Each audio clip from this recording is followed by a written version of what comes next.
Sinasabi, dyan daw po sa Midas Hotel, October 26, sa pagitan po ng alas 10 ng gabi, May oras pa. oo, hanggang alas 12 ng hating gabi, binibriefing daw ho ni dating Senador Sonny Trillanes, ito pong si Colonel Ruina Garma, Kong. October 26 at saka 27, Midas Hotel, pagitan po ng alas Magkasunod na 10. araw. Yes po, alas 10 ng gabi hanggang Parehong oras, gano'n? mga ganun daw po, nasa pagitan ng ganung oras, Kong. Ang Midas Hotel, pag-aari ni Congressman Si Aldigat, Saldico. yun, tama, oo nga. Sabay pala na-ari niyan.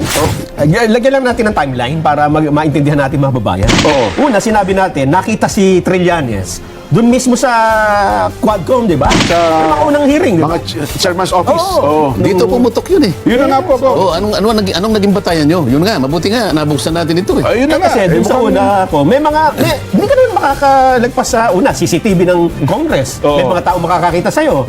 Kahit idinenay niya noon yan. Paano nyo nakuha yung Alam niyo naman tayo, CCTV? Kong. Meron kami May mga, siyempre naman. may mga kaibigan tayo dyan sa Talagang may mga... connection pala kayo. May no? intelligence tayo eh. So, base sa CCTV, Oo. ano yung napatunayan doon? Mukhang siya ang nagbibigay ng mga command. Ganito, ganyan. At saka ang balita ko, Kong, totoo ba? Ewan ko kung mayroon na ata nag-move ngayon, ang PMA alumni ay parang balak siyang paalisin si Trillanes. Meron ata silang grupo, yung mga general, na mga nagsipagtapos ng PMA, parang gusto siyang i-expel sa Philippine Military Academy alumni. Bahala sila dyan. Yun, hindi natin alam kung tutuloy nila yan. Sana mangyari nga, ano? Sana, hindi ko lang alam. Sabi niyo, pagiging bastos. Oo. Masakit yan. Oh, ikaw naman ang gumawa ng Oo. Yung kabastusan naman. Oh, sino naman yun? Nako, sino nga bang matuturing nating medyo may kabastusan doon? Ikaw na, Son, baka may maalala ka. Parang yung, siyempre, halimbawa, may matanda, di ba? Kausap mo matanda, dapat medyo magalang lang ka, di ba? Oo. So marami doon dyan Kausap nila si dating Pangulong Duterte. Pero hindi dapat, di ba? Bilang una, dating Pangulo, at meron ding katandaan siya, dapat magalang mong kakausapin. Sino nga? Ang nakita kong isa doon na hindi gumalang sa matanda at sa dating Pangulo, si dating Senador Antonio Trillanes. Sa halip kay nasarpe, no? nga. Pinrubog pa nga dating Pangulo. Oo. Saka Wala. yung paraan ng pagtatanong niya. Wala ka na, sabi niya. Oo. Wala ka na. Ano? Oh, Sani. Pinapagalit eh. Huwag, Sani. Huwag kang mag-arte rito ng ganyan. You do not provoke.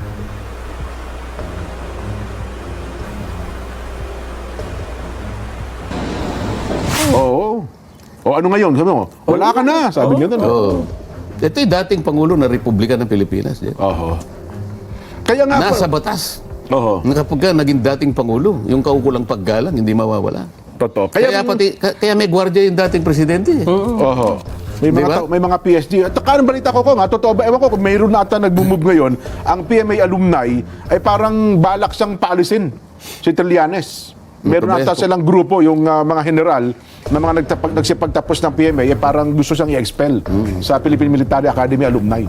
Oh, bahala sila dyan. Yun, hindi natin alam kung tutuloy nila yan. Sana mangyari nga, ano ha? Sana, hindi ko lang alam. Speaking of Trillanes pala, kung may singit ko lang ha, totoo kaya itong nabalitaan natin? Di ba kasi pilit po na tumatanggi itong si dating Senador Sonny Trillanes na hindi siya nakikialam sa mga iniimbitahan dyan po sa Quadcom, Kong. Meron pong nakapagpadala sa atin ng impormasyon. Totoo ba ito na parang meron hong bahid ng katotohanan, October 26, dyan po sa Midas Hotel, Kong. Ang Midas Hotel, pag-aari ni Congressman si Aldigat. Saldico. Yun, tama. Oo Sabay nga. pala na-ari niyan. Oo, dating partner sila dyan nila, Kong Albi. At ngayon ay... Partner niya dati si dating Senador Manny Pacquiao ganun ba? at saka yung aking classmate sa Harvard, Oo. si Mayor Albi Benitez. Opo, oo. Pero parang nagkahiwa-hiwalay na. Ang may-ari na lang si Sabi na ng tama, oo. Congressman Saldico na siya yung ating chairman ng Appropriations Committee. Opo. May nakapagpadala sa atin ng impormasyon eh. Pero teka muna, bago mo ituloy yan. Oo. Lagyan lang natin ng timeline para maintindihan natin mga babayan. Oo. Una, sinabi natin, nakita si Trillanes doon mismo sa Quadcom, di ba? Sa yung mga unang hearing, di ba? mga chairman's office. Oo. Oo. Nakita ko yun doon sa program ninyo eh. Ayun Opo, nga. oo. Nasa Guam ako noon eh. Ganun ho ba? Natatawa ko. Oo. Biglang tumapang itong mga bata ko. Ano kaya nakain? Ang una kong naisip, ano kaya ang nakain nila? Ay, tama. Pagkatas, iniba ko yung sarili ko. Baka wala silang makain. Nakain. Tama. Yun na nga po. Alin kaya sa dalawa? Pero yun nga, bibiruin ko sana kayo. Di ba nung pag-uwi ko, tinext kita kagad? Yes. Jen, bakit bigla kayong tumapang? Ganun pala kung pag wala nakain, nag-hallucinate.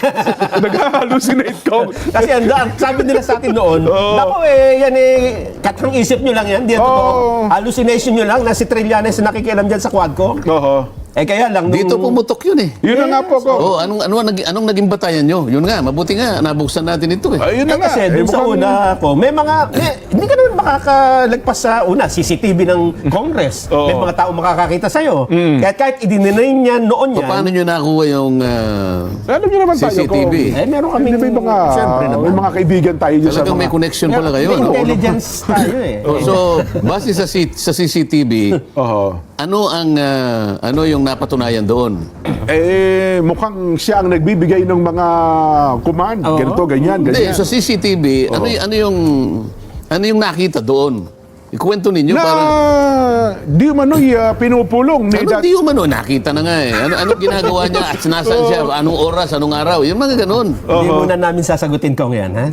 Dahil yan eh, sensitibo. Baka mapahamak yung ating ano eh. Pero, nung pumunta si Pangulong Duterte, parang inamin na niya dyan, di ba? Oo. Kasi personal napilitan siyang pumunta. Oo. Di ba? At sabi dati, hindi siya nakikialam kasi yung pag-uusapan niya, ICC palaan niya. Yun nga. Ngayon, inamin pala talaga siyang may koneksyon. Nung natanong siya, di ba? Oo, may Ito connection. bago. Ito naman. Ay, ang pasabog mo ngayon. Oo. Dahil sa tayo nag-hallucinate. Sabi nga ni Executive Secretary, hallucination nyo lamang yan. Bunga. Siguro nga, nag-hallucinate siguro. Kasi ang sinasabi, dyan daw po sa Midas Hotel, October 26, sa pagitan po ng alas 10 ng gabi, May oras pa.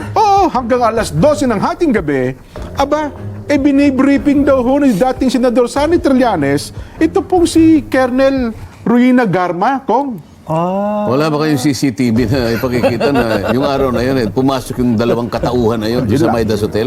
Yun ang... Para mapagtibay natin. Yun ang- Mahirap yung nag-aakusa tayo, pero baka naman hindi. Baka nga po hindi. Ako naman siguro kung nagsabi ko, baka nag-hallucinate lang siguro.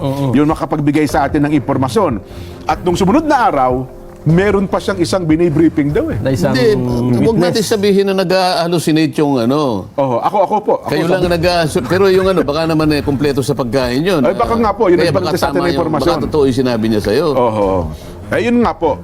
Hindi ko na, sa next time ko na babagitin kung sino yung pangalawang kanyang binibriefing. So, dalawang tao yung nagbigay ng impormasyon. October 26 at saka 27, Midas Hotel, pagitan po ng alas Magkasunod na 10. araw. Yes po, alas 10 ng gabi hanggang... Parehong oras, gano'n? Mga ganun daw po, nasa pagitan ng ganung oras kong. Siguro itatanong nila, ano namang masama? Bagay, wala nga siguro namang masama yan. No? Kung binibriefing na naman pala niya.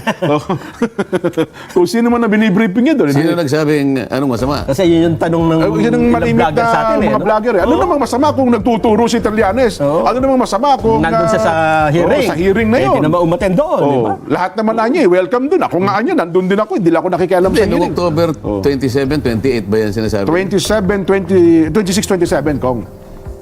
Kailan ba nakakulong yung Garma? Kaya ba siya na...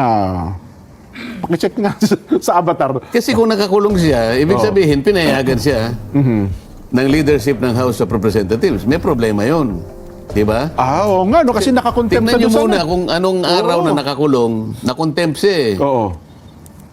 Kasama yung isang pulis na nakontempt. Opo. Matagal yung araw na yon kasi meron silang rekomendasyon na hindi 10 days, kung hindi kanya hanggang sa matapos yung pagdinig. Kaya alam ko, baka sakop ng araw na nakakulong siya At kung totoo na at kung merong nag-confirm na mapunta siya ron, Oo. so pinayagan siya. Paano Paano siya mangyayari yun? Nasa mula- pag-iingat ka Oo nga, no? ng House of Representatives, pagkatapos kinausap ka ng dating senador. Mula sa Quezon City, napunta ng Pasay. Kasi ang Maidas ay nasa Pasay kong eh. Oo. Di ba? Ay, napakabigat ng implikasyon yan. Oo. Makikita mo na dyan ang sari-saring mga espekulasyon dyan. Oo. Ano naman ang kinalaman ng isang dating senador sa gawain ng Quadcom? Oo. Lalong-lalo na kung nakapiit yan, nakadetain. Opo. Siyempre, under the control ng House of Representatives. Bakit? Ano naman ang business niya para kausapin siya? Yun nga lang lagi tinatanong. Ano naman yung masama kung kausapin ng Trillanes yan? So, Napakasama. May masama palang Sapagkat- implikasyon yun, Kong. Sapagkat walang negosyo si Trillanes. Oho. Hindi siya parte ng Quadcom. Oh. Lalong-lalo na, si Trillanes, alam naman natin at umamin naman siya, isa siya sa kinasusuklaman ng dating Pangulo. Oho. At siya rin naman, suklam na suklam din sa ating Pangulo. Totoo. Isa siya doon sa mga bastos. Bakit kamo? Oo. Balikan natin sinabi yung niya, usap yan. Duterte ka niya, di ba? Oo. Ikaw ba naman sabihan kita ng Subarjaga? Ay, medyo offending Medyo talaga. magdaramdam Opo, ka oo. naman. Hindi, dating Pangulo po ito eh. Oo. Meron pang isang bastos doon, yung Arlene Brosas. Duterte, sabi niya rin. Oo. Mr. Chair, sinabi po ni Duterte. Tsaka yung Franz Castro po, ngayon yung tawagin presidente. Hindi, isa medyo na ano ko pa rin, ganun ba? Yung dalawang nakita ko na diretso. Oho. Mr. Chair, dito po, sinabi ni Duterte, mga ganun eh. Oo. Mundi 4-5 beses, ganun din yung Trillanes. Dito makikita mo ang kabastusan ng isang Pilipino. Oo. Kailangan ilitaw natin. Oo, yun na nga. Para sa ganun makita natin, evaluate natin. Ano ba yung Quadcom? Sapagkat yung buong pangyayari, pati katangian ng mga tao na bumubuo ng Quadcom at lahat ng miyembro nito na kinakailangan linawin natin sa liwanag ng mga pangyayari. Anong klase ba Oo. ang ipinakitang nilang mga katangian?